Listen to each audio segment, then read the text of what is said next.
बात कुछ और थी। गले के नहीं पड़ता। बेबे वही बंदे आगे बेबे नक्कटा खटरी मार दे छूने नहीं है, मैं अछूत आदमी है।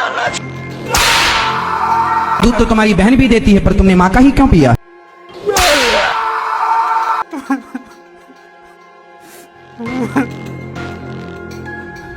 राम राम दोस्तों, बाबा बनना कितना आसान है। 4-5 ग्रंथों की किताब उठा लो, गीता, बाइबल, कुरान के 4 अध्याय और श्लोक पढ़ लो, नहीं तो YouTube पर उन सभी किताबों की वीडियोस देख लो, 2 से 4 स्पिरिचुअल फैक्ट्स के आर्टिकल पढ़ लो और PR टीम के लिए 2 से 3 लड़के हायर कर लो, बन गए बाबा।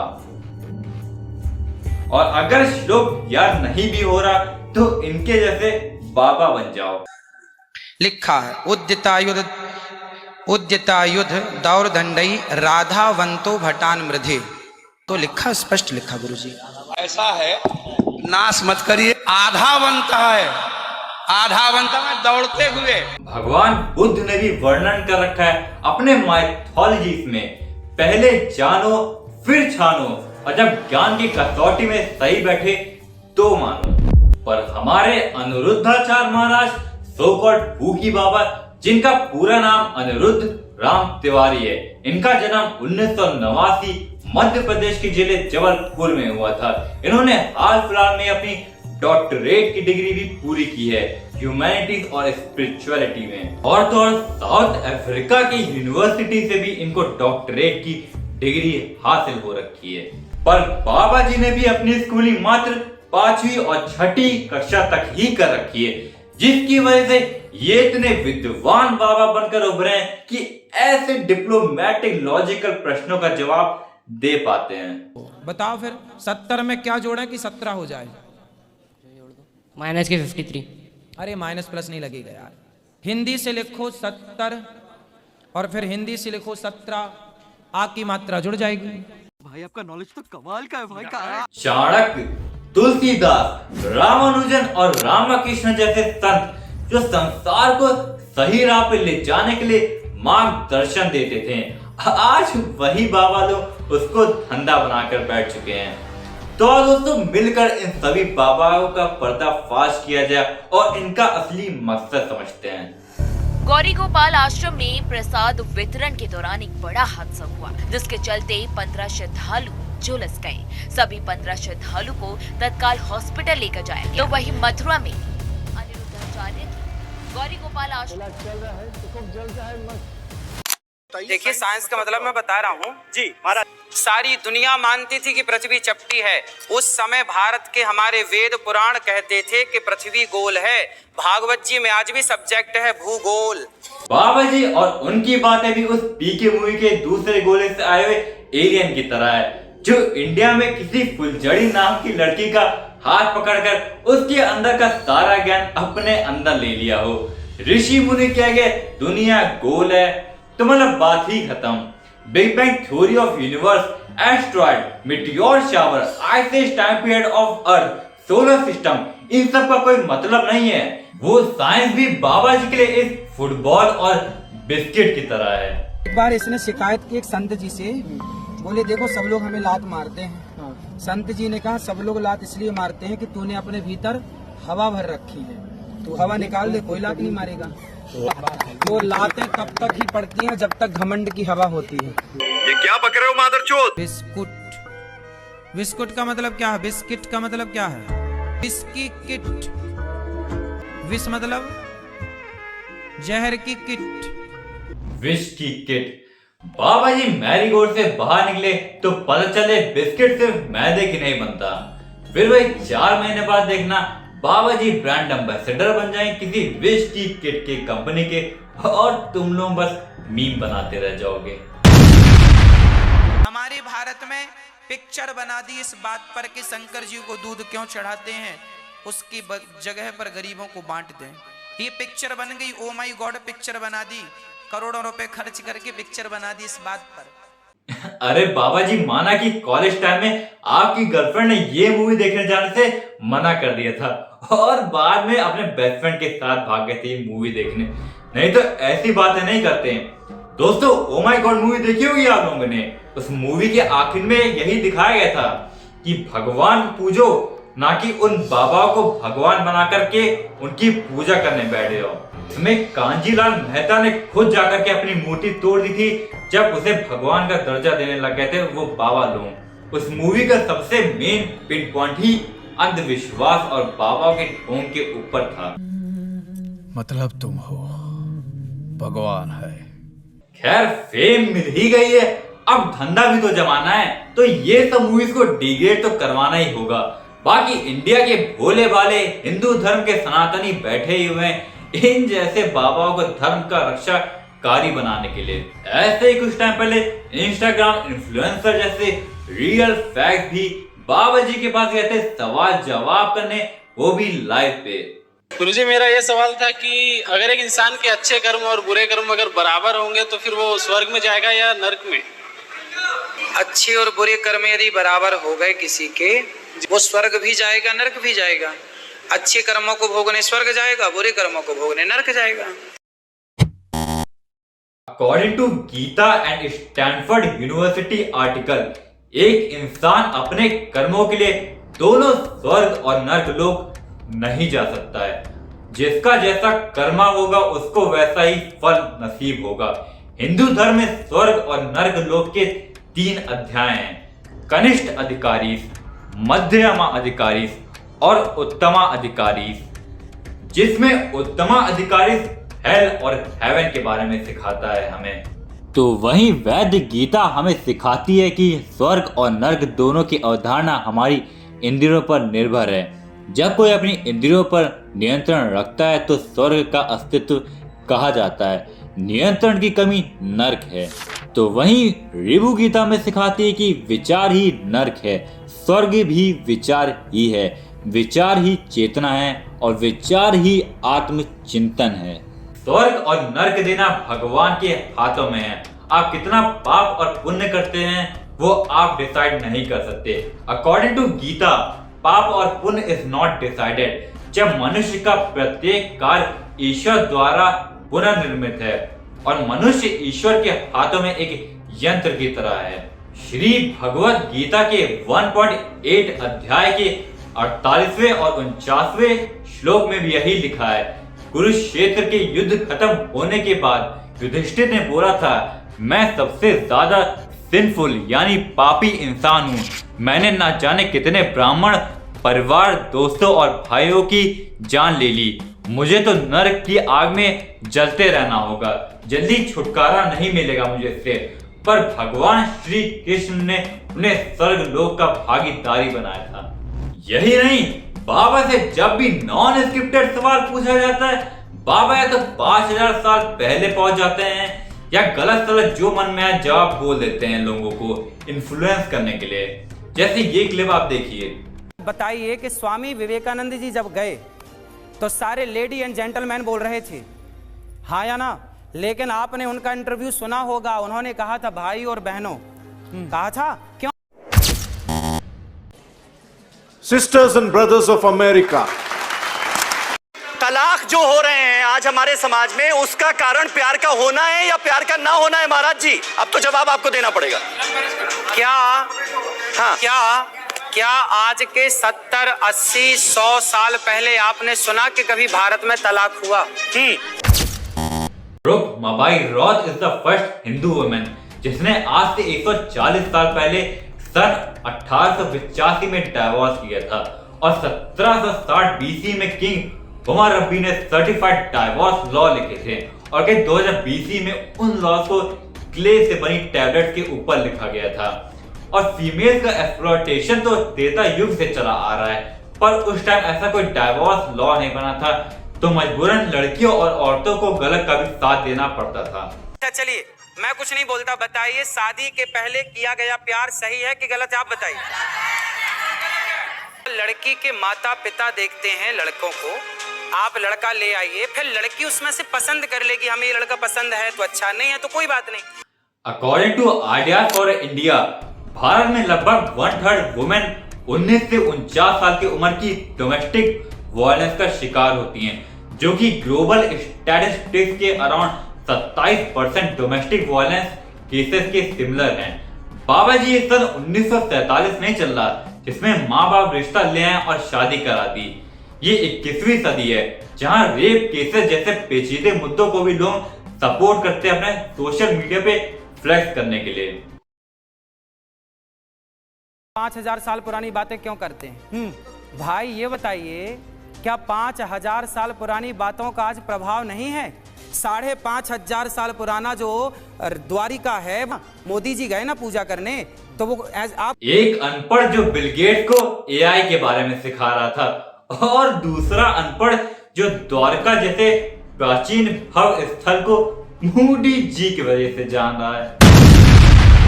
जैसे मूडी जी ने बिल गेट्स को टेक्नोलॉजी में चैलेंज किया था, वैसे भूकी बाबा ने पूरे साइंस को ही चैलेंज कर दिया। को संतान नहीं होती, वो गाय को गेहूं खवाए और गेहूं जब उसके गोबर से वापस आए तो उसको धुल करके, उसे सुखा करके, उसको पीस करके उस आटे की रोटी बनाकर भगवान को भोग लगाकर वो रोटी खाने से संतान प्राप्ति होती है। Intrauterine insemination IUI, IVF, vitro fertilization, surrogacy, ovulation medication, इन सभी मेडिकल ट्रीटमेंट्स की अब कोई जरूरत नहीं है। आप सोने से पहले और सुबह उठने के बाद गाय का गोबर खिला दो, औरतों को 6-7 महीने बाद बच्चा पैदा हो ही जाएगा। और अगर आपकी वाइफ को यकीन ना तो इन सभी लेडीज की क्लिप दिखा दो, प्रूफ कर दो कैसे गाय का गोबर खा के बच्चा पैदा किया था इन लोगों ने। जी वहाँ पब्लिक से बात करिए। क्या कहना चाह रहे? आप बताइए। गोबर खाने से महाराज जी नहीं बोला, जो उसके गेहूं निकलता है उसे धोने के बाद गेहूं किसमें से निकलता है? गाय जो गोबर करती है, गोबर जो करती है, गाय के गोबर से जो गेहूं निकलता है वो खाना है। वो गेहूं धो के खाना है। इन सभी लेडीज का सपोर्ट देख रहे हैं आप लोग, तभी कहते हैं बाबा जी बैठे हैं फरारी में और अंधभक्त लड़ रहे हैं सवारी में। के गोबर से गेहूं के दाने निकाल कर खिलाओ तो स्त्री गर्भवती हो जाती है। ये पूरा मेडिकल, मतलब अपने केस में ट्राई किया था आपने वाला, मतलब थोड़ा पर्सनल हो रहा है। जरूरत ही नहीं पड़ी। सभी धर्मों की कोई ना कोई मान्यता होती है। जैसे इस्लाम धर्म में कैमल्स को ज्यादा मान्यता दी जाती है, हिंदू धर्म में गौ को माता का दर्जा दिया जाता है और क्रिश्चियन और ईसाई धर्म में लैम्स यानी भेड़ के बच्चों और बुल्स को ज्यादा मान्यता दी जाती है। पर बाबा जी की मान्यता माँ और बहन के दूध में ज्यादा है। मैंने कहा दूध तो तुम्हारी बहन भी देती है, पर तुमने माँ का ही क्यों पिया है? मैंने कहा तुमने अपनी माँ का दूध पिया है कि बहन का दूध पिया है? बोला माँ का पिया। एक तरफ अनिरुद्धाचार्य जी माँ को आसरा देते हैं और उनकी देखभाल करते हैं अपने वृद्ध आश्रम में, तो दूसरी ओर अपने शब्दों से दूसरों की माँ की इज्जत उतारते हैं। बाबा जी ने पूरा सीवेज कल्चर बना रखा है जिसका इम्पैक्ट आपको वीडियो में आगे पता चलेगा।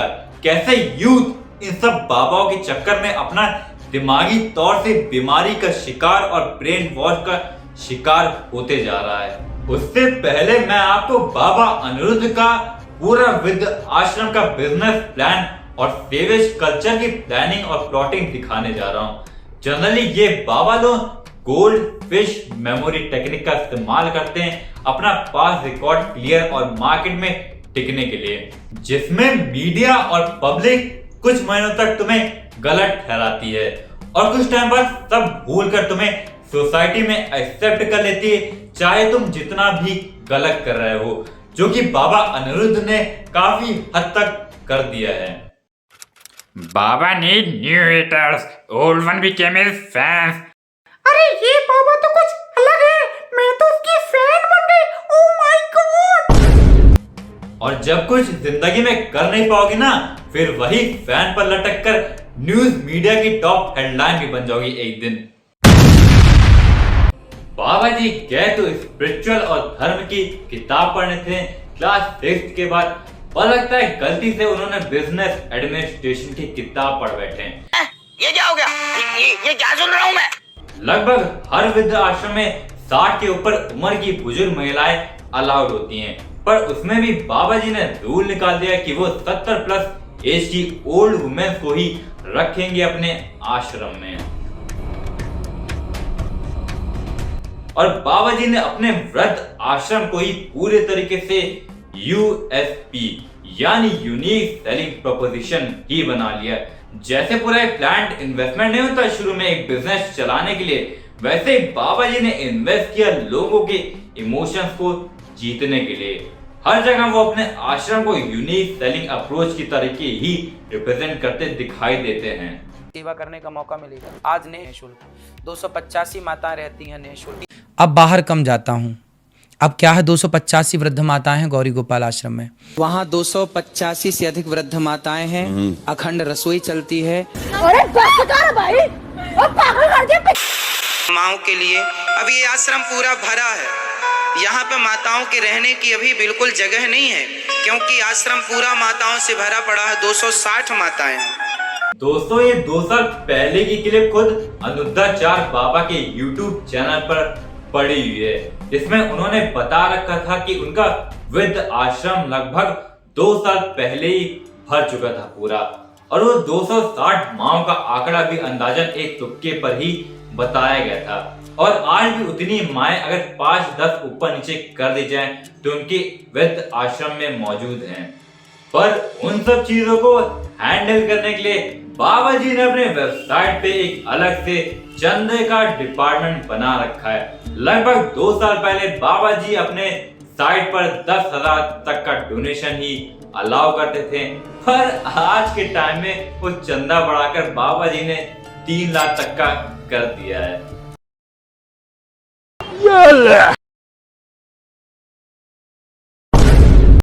This is business. बाबा जी ने बता रखा था कि उनके आश्रम में सब फ्री सेवा दी जाती है उनके भक्तों को, चाहे वो जहां से भी आए हों। पर उसमें भी बाबा जी ने अपने भक्तों से 100 रुपए लेना शुरू कर दिया 1 नाइट स्टे बेड का। मैं आया हूँ गौरी गोपाल आश्रम। यहाँ पे हॉल भी है दोस्तों। आपको हॉल में एक बेड मिल जाएगा, जिसमें पर व्यक्ति एक बेड का 100 रुपए चार्ज होता है। आप 100 रुपए दे के यहाँ पे रह सकते हो। ऊपर से उनके भक्त जो दान दक्षिणा और तोहफे देते हैं उन्हें महंगे महंगे, वो बाबा के लिए अलग से है। कैसे आए? रथ से आए महाराज, या फिर कारवार से आए हैं? तो टेक्नोलॉजी का इस्तेमाल कर रहे हैं ना। आप बातें कर रहे हैं 5000 साल पहले की, और चीजें इस्तेमाल। आपने घड़ी कौन सी कंपनी की पहनी है महाराज? हमें जो दे देते दिया जाता है महाराज। अरे बाप रे, ये तो धोती खोल रहा है। अपने आश्रम के नाम पर बाबा जी और उनकी PR टीम ने जो कर रखा है वो हद से ज्यादा गिरी हुई चीज है। ये क्लिप देखिए पहले आप लोग। अभी कुछ दिन पहले एक माँ की मृत्यु हो गई गौरी गोपाल में, तो मैंने बेटे को फ़ोन लगाया कि बेटा आपकी माँ की मृत्यु हो गई। जब हॉस्पिटल में थी तो मैंने फ़ोन लगाया कि पहले हॉस्पिटल में है, आओ आखिरी सांसें चल रही हैं, दर्शन कर लो माँ का। बेटे ने मना कर दिया। फिर फ़ोन लगाया हम लोगों ने कि बेटा अब तो माँ चली गई, अंतिम दर्शन कर लो, कंधा दे दो। बेटे ने मना कर दिया, हमारे पास टाइम नहीं है। तब माँ को कंधा ये दास नहीं दिया। उनकी सब क्रियाएं हुई और 13वीं भी यहीं गौरी गोपाल में हुई। शायद बाबा जी को पता नहीं कि ओल्ड एज होम का रूल होता है कि अगर 14 दिनों के अंदर परिवार में कोई सदस्य बॉडी रिसीव नहीं करने आता है तो ओल्ड एज होम के स्टाफ को पूरा राइट है फ्यूनरल सेरेमनी अरेंज करने का। पर बाबा जी ने भी उसमें अगर अपना रूल्स बदल दिया तो नहीं कह सकते हैं। अब इस क्लिप में आप PR टीम की प्लॉटिंग देखिएगा।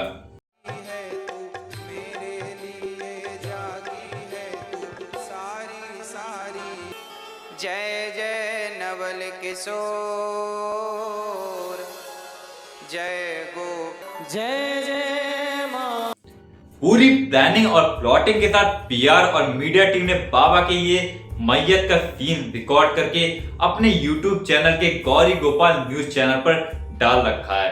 नहीं तो मुझे ये जानना है कि इस वीडियो की जरूरत ही क्या थी अपलोड करने की। ये रॉन्ग नंबर है, ये रॉन्ग नंबर है। देखो, PR चलती है प्लानिंग, प्लॉटिंग और फ्यूचरिस्टिक लॉन्ग टर्म प्लान पर। इसका प्राइम एग्जांपल आप स्क्रीन पर देख सकते हैं, ओरी का। ये क्या है? मतलब थोड़े से पैसे खिलाकर मीडिया और PR टीम को एक अननेसेसरी सा बंदा भी वायरल हो सकता है। कौन सी गाड़ी है महाराज जी आपके? परंतु हमारे पास तो शिफ्ट भी है। अच्छा, हेलीकॉप्टर पे भी चलते हैं, एरोप्लेन पे भी चलते हैं। जहां जिस चीज की जरूरत है वहां जाएंगे, उस चीज पे जाएंगे, उस साधन पे जाएंगे।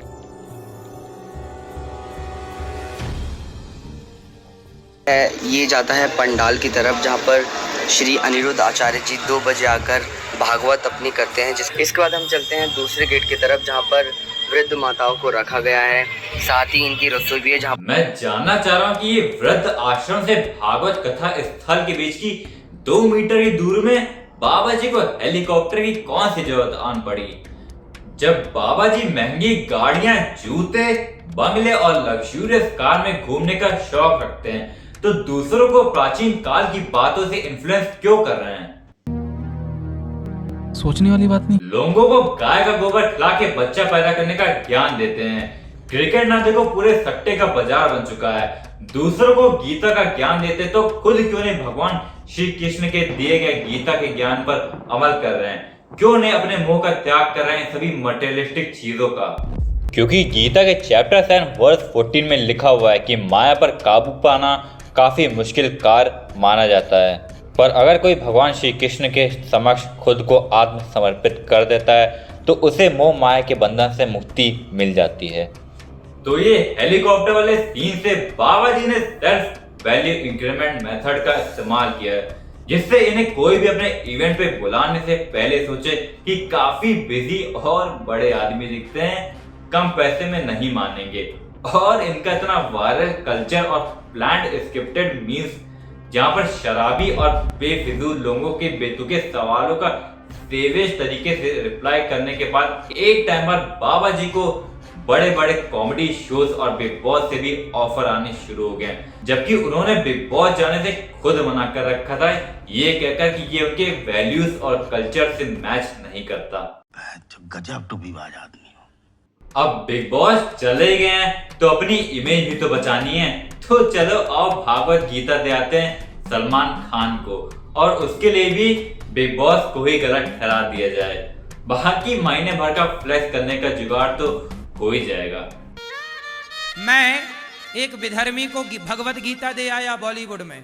क्यों सनातनियों, क्या भगवत गीता देने विधर्मियों के बीच में नहीं जाना चाहिए? अच्छे लोगों के बीच में तो सब जाते हैं। एक अनिरुद्धाचार्य है जो बुरे लोगों के बीच में भी गीता दे के आया, सनातन का झंडा गाड़ के आया।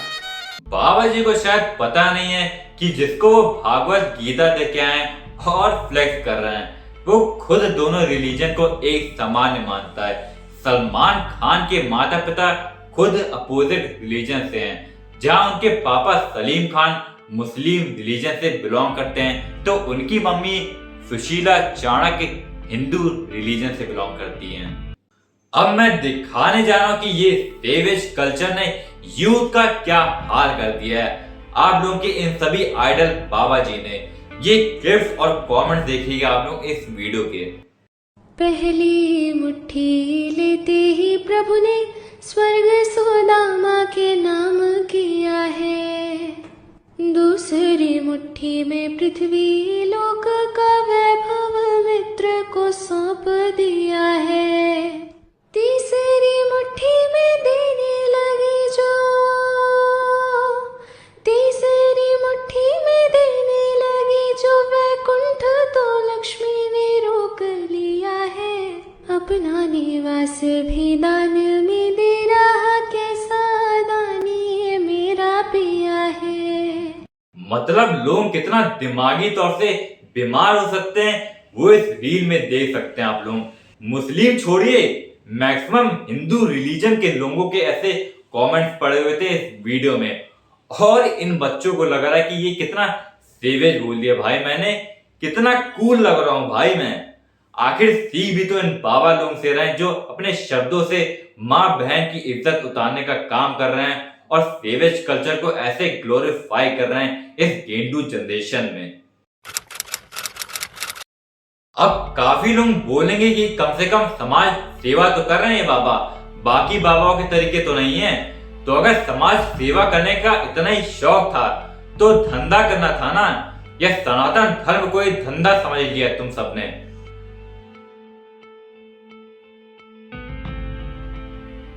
तो अब हम लोग बात कर लेते हैं इन सबके मास्टर माइंड गुरु बाबा की, जो ये सब छोटे मोटे पैसे कमाने की टेक्निक से काफी ऊपर उठ चुके हैं, जिनका नाम है बाबा धीरेन्द्र कृष्णा शास्त्री।